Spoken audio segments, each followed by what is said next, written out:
Hey, good morning. This is Colin from Target Sports Gun Shop in Glenville. Let's talk about revolvers today.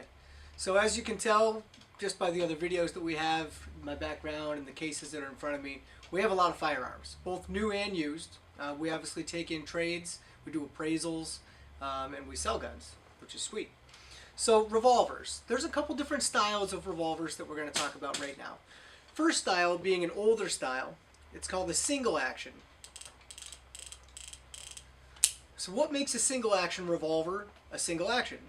Well, we need to look at the basic parts of our revolver first. So first we start off with a frame, our barrel, our grip, and then the action parts. The action parts are going to be essentially the moving parts for right now. So the trigger, the hammer, the load gate, the cylinder, and the ejector. That's kind of what we're going to be focusing on right now. So first, how do we check to see if this gun is loaded or not? I'm going to find the load gate and flip that down, which is going to reveal the openings in the cylinder to me. I'm going to look through the cylinder into each one of the individual chambers, ensuring that there's no ammunition. If I was going to load this gun, that's how I would load it, one at a time in each chamber on the cylinder. Then I would close the load gate. In order to fire a single action, the only way that we can fire this and function it would be by pulling back the hammer. As we pull back the hammer, we set the trigger to the breaking point and we cycle the cylinder to the next available chamber.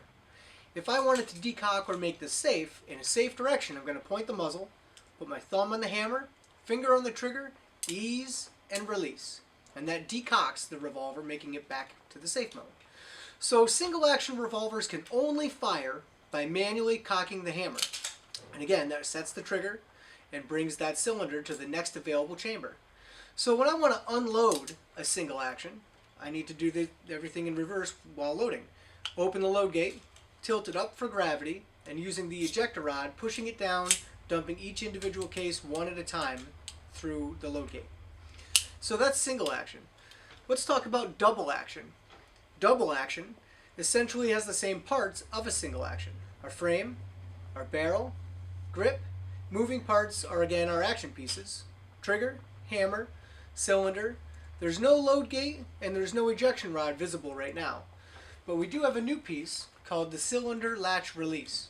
I'm going to push forward on the latch release, push through on the cylinder, and now that reveals to me my ejector rod and each chamber all at once. So for loading, I would load. With a speed loader, I can load all at once or one at a time. And then I'm going to close the cylinder into this double action revolver. Now, we see on TV that if we slap the revolver down, we slam the cylinder back in place.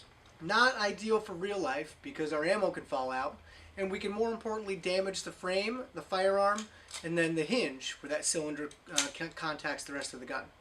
So we want to just pinch or push that cylinder back into place. So like a single action, this gun can fire by pulling the hammer back, which sets the trigger and cycles the cylinder to the next available cartridge. To decock or make safe, same thing. Thumb on the hammer, muzzle in a safe direction, finger on the trigger, ease, and release. So what makes a double action a double action? The ability to fire in two ways. So now, if I wanted to fire it in double action mode, I would just put my finger on the trigger and press. And by pressing the trigger, I'm actually doing two things. I'm cocking the hammer, cycling the cylinder, and breaking the hammer at once. Two different trigger pulls. Single action is a lighter, shorter distance, more for accuracy. Double action is going to be a longer and harder trigger pull, but a little bit faster in an emergency. So let's look at double action only. Right here we have one of the new Kimber K6s. It's a 6-shot, hammerless, double action only revolver.